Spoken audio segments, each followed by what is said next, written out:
saya Hendri Windoro, NIM 1191644 dari Prodi Matematika. Halo, perkenalkan nama saya Muhammad Sabilan Muktadin dari NIM 11936000717 dari Prodi Teknik Material.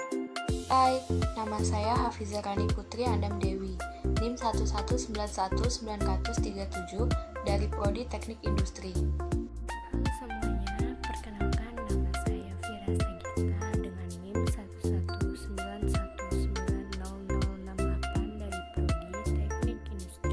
Halo guys, perkenalkan nama saya Emris Indra Jaya, NIM 119210077. Saya dari Prodi Teknik Sipil. Halo semua, perkenalkan nama saya Elwi Bertiani Daili, NIM 119120017 dari Teknik Geofisika. Seperti yang kita sudah pelajari, gelombang elektromagnetik adalah gelombang yang membawa muatan energi listrik dan magnet, yang dimana gelombang ini tidak memerlukan media rambat. Kemudian, microwave ini mempunyai frekuensi 10⁻10 Hz. Ini cocok untuk diuji coba dengan material FeCOB dan FeCONIB yang memiliki permeabilitas dari gelombang mikro yang dihasilkan cukup tinggi. Untuk material pada FeCOB, untuk tingkat keberhasilannya itu cukup tinggi dibandingkan bahan lain seperti aluminium, tembaga, dan bahan lain-lain. Karena bahan ini memiliki koersivitas bahan magnetik yang kuat. Begitu juga material FeCONIB yang memiliki resistivitas yang tinggi dan mempunyai kuat arus yang besar dan medan magnet yang tinggi. Untuk hasil frekuensi resonansi pada bahan ini cukup tinggi karena ada pencampuran antara bahan konten dan Ni atau nikel.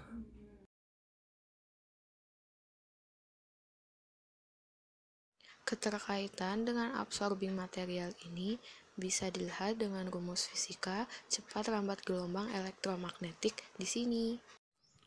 Terdapat 3 fenomena, yaitu analisis XRD, permeability, dan histeresis.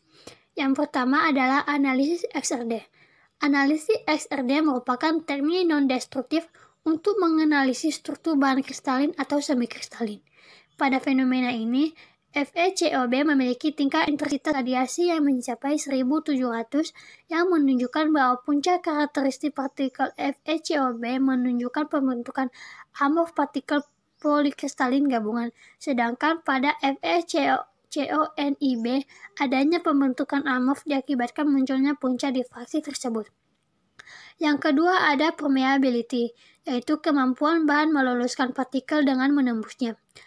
FeCOB sendiri memiliki nilai permeabilitas yang tinggi dan nyata, sedangkan pada FeCONIB sendiri memiliki karakteristik yang bagus karena memiliki magnetisitas saturasi yang relatif besar dan resistivitas yang tinggi.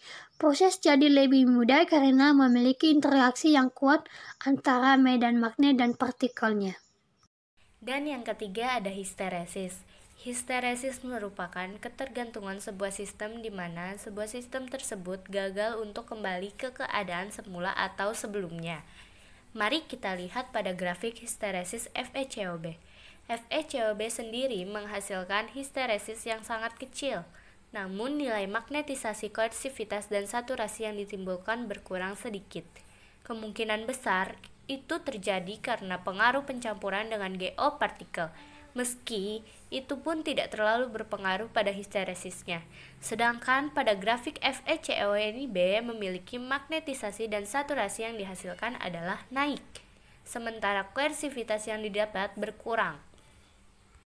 Hal ini menyebabkan konsekuensi sangat mungkin terjadi untuk jenis bahan FeCONIB amorf, dan bahan ini diterapkan dalam desain penyerapan gelombang mikro itu sendiri. Sesuai dengan permeabilitas gelombang mikro yang besar dari bahan ini, menyebabkan frekuensi resonansi tinggi dan juga resistivitasnya tinggi. Apa sih keunikan alat atau fenomena ini? Keunikan microwave adalah sebuah gelombang elektromagnetik dengan panjang gelombang antara 1 mm sampai 1 meter dan berfrekuensi antara 300 MHz sampai 300 GHz, yang dimana microwave ini membangkitkan panas dari dalam material tersebut, bukan mentransfer panas dari luar atau ruangan microwave tersebut. Kekurangan dari fenomena ini adalah kehilangan magnetik. Maka perlu adanya absorber microwave agar menemukan material yang punya penyerapan gelombang elektromagnetik yang paling bagus. Dari beberapa penjelasan yang telah dipaparkan oleh teman-teman saya, pengembangan atau analisa ke depan dari suatu alat yang telah kami kaji ini, menurut kami, dapat membuat absorbing material dengan frekuensi yang lebih tinggi, tanpa adanya campuran dari konten lain yang memiliki kuat arus cukup tinggi, dan mempunyai material yang mampu memiliki kekuatan penyerapan gelombang elektromagnetik yang cukup bagus. Itulah sedikit pemaparan mengenai pengembangan atau analisa ke depan dari suatu alat penyerapan gelombang mikro oleh microwave absorbing magnetic material.